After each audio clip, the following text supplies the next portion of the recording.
Hop, assalomu alaykum, hurmatli ota-onalar, o'quvchilar. Kecha kungi milliy sertifikat natijalari chiqdi.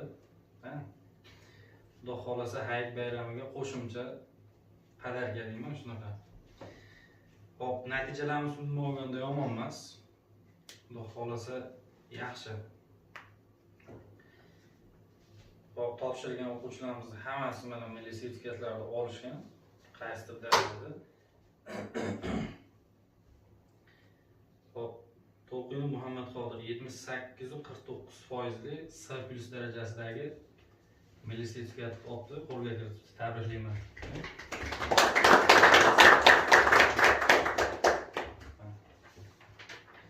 Hop, keyingi o'quvchimiz Muxtor Xursonbek 91.97% B+ darajadagi sertifikat qo'lga kiritdi.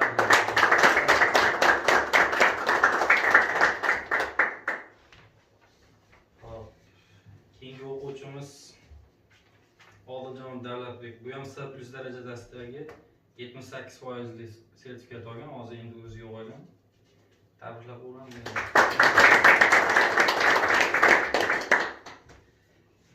Hop, mana oxirgi o'quvchimiz Komilov Roshanbek 100% natijaga erishgan, A darajadagi milliy sertifikatni qo'lga kiritdi.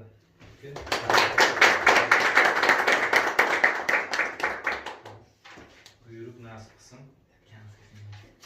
Hop, endi yordamchi ustozimiz Diyorbek hozir o'zi yo'q edi bayda.